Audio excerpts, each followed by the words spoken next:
In the early hours over open water, most things on the surface look ordinary from a distance. Cargo routes stretching like ribbons. Small craft threading through lanes where people expect them. A predictable rhythm that doesn't require anyone to lean in.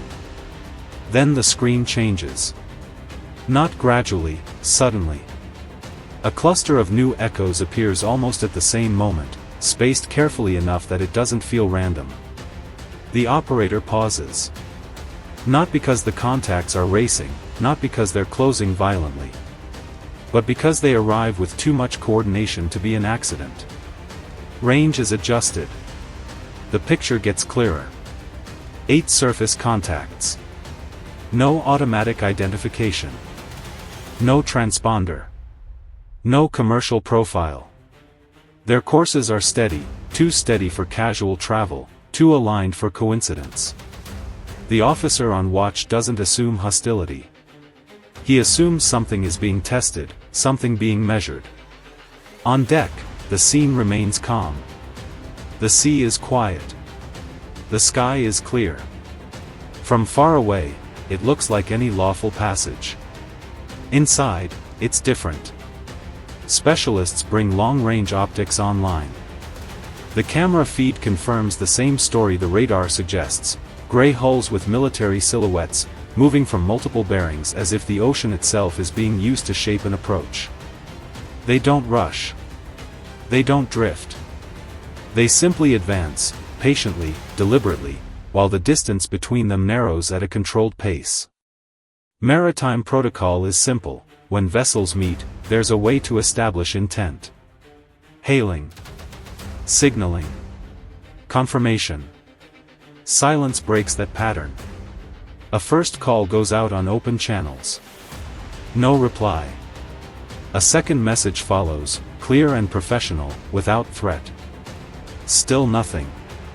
The silence becomes information, and information, at sea, can be more dangerous than noise, because it forces interpretation. As the minutes pass, analysts plot the geometry.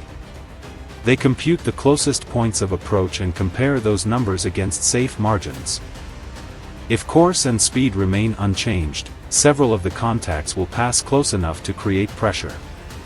Close enough to make crews wonder whether this is merely an unplanned intersection, or a deliberate squeeze. It isn't merely close. It's coordinated. One vessel makes a minor course adjustment, so small that from the bridge it might appear insignificant, yet on radar it shifts the intercept line. It's a move that doesn't demand immediate escalation, but it doesn't ignore the possibility either. The captain reviews the situation with senior watch officers. The ship's actions remain measured and documented. Cameras continue recording. Tracking continues. Nothing is done that would turn a question into a confrontation. The restraint is intentional. Not passive. Not accidental. As the encounters compress into visual range, the formation becomes undeniable. What looked like separate paths resolves into a planned pattern, a broad arc that positions ships in a way that limits the options of the centered vessel without requiring anyone to cross an obvious red line. Distance becomes language, and the language is getting louder. The bridge crew monitors bearing changes, and every fraction of speed is logged. The closest point calculations update again and again, each refresh suggesting that if nothing changes, the encounter will enter a space where normal procedure no longer fits. At that point, another hail is transmitted, firm, direct, repeated in more than one language, wording chosen carefully to remove ambiguity about location, legality, and expectations. Still no response. Meanwhile, deck-level posture tells a different story than the absence of radios. People are visible along rails and forward positions. Helmets on. Eyes up. Crew behavior reflects awareness rather than confusion. No weapons are obviously being engaged, but attention is clearly heightened. Then, small changes begin to compound.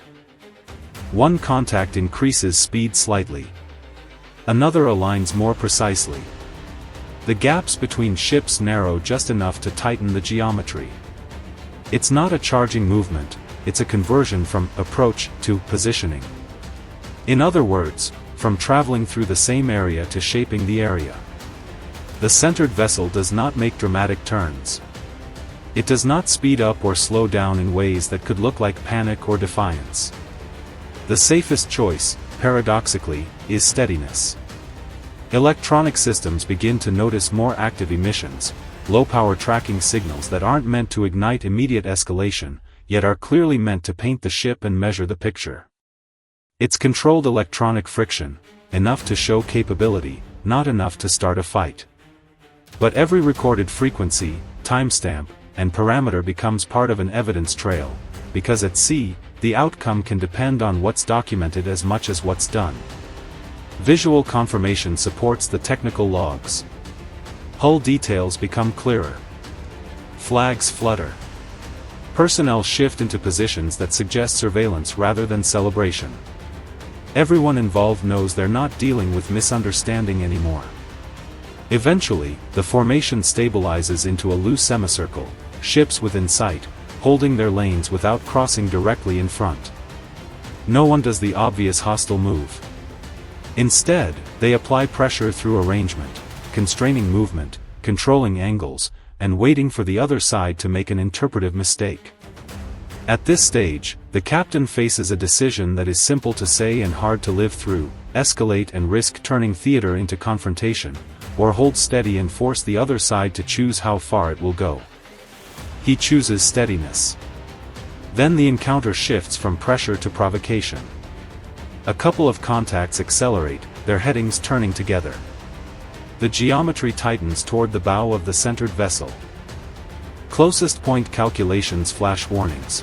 In one scenario, the pass distance dips into a range where every maneuver becomes charged with meaning. Not collision range, but confrontation range, where the line between unsafe and unacceptable is thin enough to cut both sides. Another professional message is sent, this time with location and expectation stated with careful precision. There is still no acknowledgement. Instead, one contact continues its tightening move, smoothing into a track that appears designed to provoke a reaction without triggering immediate retaliation. A second contact briefly switches from passive observation to active searching, sweeping the area with low-energy pulses. It isn't a lock. But it's no longer neutral. From the deck, visual cues align with the electronic signals. People gather near prominent equipment, making the posture visible even when nothing is operational. The intent is communicated without firing. In the bridge meeting, the assessment becomes blunt: multiple contacts maneuvering in coordination, active emissions increasing, communication absent, and the risk of crossing into escalation territory rising. The captain orders a calculated response, one meant to clarify intent rather than ignite violence. Just the quiet continuation of lawful passage, because at sea, control doesn't belong to the side with the loudest movement. It belongs to the side that understands when to hold steady, when to add presence, and when to refuse to let uncertainty become catastrophe.